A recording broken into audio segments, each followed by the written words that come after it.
Hello friends, அஸ்ஸலாமு அலைக்கும். நம்ம இன்னைக்கு சில்லுன்னு சென்னையில் இருக்கோங்க. ஆமாங்க, ஊட்டி கொடைக்கானல் மாதிரி சில்லுன்னு இருக்குது நம்ம சென்னை. ஸோ சம்மர் ரெயின் ஆரம்பிச்சிருச்சுங்க நம்ம சென்னையில். ஒரு 4 நாளாக கண்டினியூஸாக நல்ல மழை இடி எல்லாமே சூப்பராக பார்க்கலாங்க. ஸோ இதில் பார்த்தீங்கன்னா எனக்கு ஒரு பெரிய சர்ப்ரைஸ் என்னென்னு பார்த்தீங்கன்னா, என்னோடய ஃப்ரெண்ட்ஸ் ஃபேமிலி வந்திருந்தாங்க. ஸோ இது பார்த்தீங்கன்னா ஒரு வெட்னஸ்டே தாங்க அவங்க வந்திருந்தாங்க. நல்ல மழையில் வந்தாங்க. பிஃபோராகவே அவள் இன்ஃபார்ம் பண்ணியிருந்தா. பட் காலையில் நல்ல வெயிலாக இருந்தது. சடனாக 3 மணிக்கு இருட்டிட்டு மழை பெய்ய ஆரம்பித்த உடனே நான் வரமாட்டாங்கன்னு நினச்சேன். பட் இருந்தாலும் அந்த மழையில் என்னை தேடி வந்ததில் எனக்கு அவ்வளோ ஒரு சந்தோஷங்க. ஸோ இவங்க பார்த்தீங்கன்னா நாங்கள் ரொம்ப சைல்டுஹுட்டாக இருக்கும்போது பக்கத்து வீட்டில் இருந்தாங்க. ஸோ நாங்கள் வளர்ந்தது நானும் என் ஃப்ரெண்டும் ஒன்றா தாங்க வளர்ந்தோம். ஸோ எங்களை ஸ்கூல் லைஃப் காலேஜ் லைஃப்லேருந்து இன்றைக்கி மேரிட் லைஃப் வரைக்கும் நாங்கள் ஒன்றா இருக்கோம். ஸோ அது ஒரு பெரிய சந்தோஷங்க எங்கள் 2 பேருக்கும். அதோட பார்த்தீங்கன்னா அவள் சிஸ்டர் மேரேஜ்னு சொல்லி இன்வைட் பண்ணியிருந்தா. அதுக்கப்புறம் அந்த மழையில் அவங்க கிளம்பி போயிட்டாங்க. ஸோ நல்ல மழைங்க, ஒரு 2 மணி நேரம் அளவுக்கு நல்லா விடாமல் மழை பெஞ்சிட்டு இருந்தது. இந்த மழைக்காக நம்ம எத்தனை நாள் ஏங்கியிருப்போங்க. அப்பா, இந்த ஏப்ரல் மாதம் மே மாதம் நல்லா வெந்து போன மாதிரி ஆயிடுச்சுங்க. அந்த அளவுக்கு வெயிலுங்க.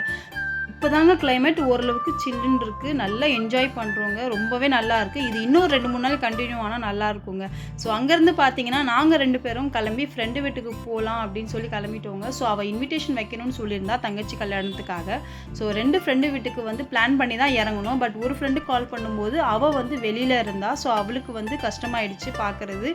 இன்னொரு ஃப்ரெண்டு வீட்டுக்கு மட்டும் நம்ம கிளம்பிட்டோங்க. ஸோ நான் பார்த்தீங்கன்னா என்னோடய வண்டியை எடுத்துகிட்டு அங்கேருந்து அவளை பிக்கப் பண்ணிட்டு கிளம்பிட்டேங்க. ஜஸ்ட் அங்கேருந்து எங்கள் வீட்டிலேருந்து ஒரு 2 மினிட்ஸ் தாங்க ட்ராவலு. ஸோ இவ வீடு ரொம்ப பக்கத்தில் தான். நாங்கள் எல்லாருமே ஒரே ஏரியாவில் தாங்க இருக்கோம். ஸோ நாங்கள் பார்த்தீங்களா சூப்பராக ரீச் ஆகிட்டோம்ப்பா. இவ வீடு ரொம்பவே அழகாக இருக்குங்க. அந்த வெளியில் பார்த்தீங்கன்னா அந்த செடி கொடிங்கெல்லாம் இருக்குங்க, சூப்பராக இருக்கும். ஸோ அவளுக்கும் வீட்டுக்கு போயிட்டு ஒரு வழியாக இன்விடேஷன் கொடுத்துட்டு ஸோ அங்கேருந்து பேசி முடிச்சுட்டு சில்லுன்னு ஜூஸ்லாம் குடிச்சிட்டு அங்கேருந்தும் கிளம்பிட்டோங்க. ஸோ இன்றைக்கி டே பார்த்தீங்கன்னா ரொம்ப சூப்பராகவே போச்சுங்க. அதுவும் பார்த்தீங்கன்னா இந்த ஃப்ரெண்ட்ஸோடு நம்ம ஒன்றா இருக்கும்போது அந்த பழைய நினைவுகள்லாம் பார்த்தீங்கன்னா நிறையவே ரீகால் ஆகும். ஸோ அவ்வளோ ஒரு ஹாப்பி மூமெண்ட் சொல்லலாம். ஸோ அதுக்கப்புறம் பார்த்தீங்கன்னா நைட்டு அவள் கிளம்புறேன்னு சொல்லியிருந்தா. சரி எப்படி அப்படியே அனுப்புறது, அதனால் சரி ஜஸ்ட் ஒரு சின்னதாக ஒரு பார்ட்டி மாதிரி அரேஞ்ச் பண்ணிக்கலாம் அப்படின்ட்டு பீஸா ஆர்டர் பண்ணிட்டோங்க. பீஸா யார் யாருக்கு என்னென்ன பிடிக்குமோ அந்த மாதிரி எல்லாம் நான்வெஜ் ஃப்ளேவராக பார்த்து ஆர்டர் பண்ணி எடுத்தாச்சு. ஸோ எல்லா சீசனிங்கும் மேலே அப்ளை பண்ணிவிட்டு ஆளுக்கு சாப்பிட வேண்டியதாங்க. ஆஹா, பீஸா பார்க்கவே எவ்வளோ அருமையாக இருக்குது பாருங்கள். அப்பா, அதை பிச்சை எடுக்கும்போது அந்த சீஸோட எம்மினஸ், அப்பா எனக்கு பீஸா நான் பைத்தியங்க. எனக்கு அவ்வளோ பிடிக்கும் பீஸா. நான் பார்த்தீங்கன்னா சாப்பிடக்கூடாது, டயட்டில் இருப்போம் தாங்க நான் ட்ரை பண்ணுறேன். ஆனால் அந்த பீஸா பார்த்ததுமே நான் ஃபுல்லாகவே சாப்பிட்டுட்டேங்க. அவ்வளோ டேஸ்ட்டாக இருந்தது.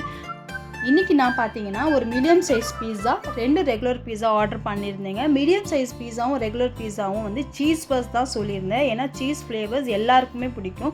ஸோ இவருக்கு ஒன்று செப்பரேட்டாகவே கொடுத்துட்டேங்க. ஸோ அதில் கூட அவர் எனக்கு ஒரு ஷேரிங் கொடுத்துட்டாருங்க. ஸோ ரொம்ப டேஸ்டியாக இருந்தது பீஸா. அதோட பார்த்தீங்கன்னா பசங்க 2 பேருமே பீஸா சாப்பிட மாட்டாங்க. ஸோ அவங்களுக்காக மவுசி கேக் ஆர்டர் பண்ணி கொடுத்துருந்தேன். ஸோ நாங்கள் எல்லாருமே பார்த்தீங்கன்னா ஒன்றா உட்காந்து அரட்டை அடிச்சுக்கிட்டு பேசிக்கிட்டு சாப்பிட்டுட்டு இருந்தோம். அதோட அந்த டேஸ்ட் பார்த்தீங்கன்னா அவ்வளோ சூப்பராக இருந்தது. ஸோ யார் யாருக்கு என்னென்ன ஃப்ளேவர் பிடிக்குன்றதை அதை பேசி அரட்டை அடிச்சிட்டு இருந்தோங்க. ஸோ அன்றைக்கி டே பார்த்தீங்கன்னா ரொம்ப ரொம்ப ரொம்ப ரொம்ப ரொம்ப சூப்பராகவே போச்சுங்க. ஸோ இந்த மாதிரி கல்யாணத்துக்கு அப்புறம் எத்தனை பேர் ஃப்ரெண்ட்ஷிப் மெயின்டைன் பண்ணுறீங்கன்றதை மறக்காமல் எனக்கு கமெண்ட் பண்ணுங்கள். அவ்வளோதாங்க, அவளும் கிளம்பிட்டா. ஸோ இந்த விலாகை நான் இதோட முடிச்சுக்கிறேங்க. இன்னொரு விலாகில் மீட் பண்ணுறேன். பாய்.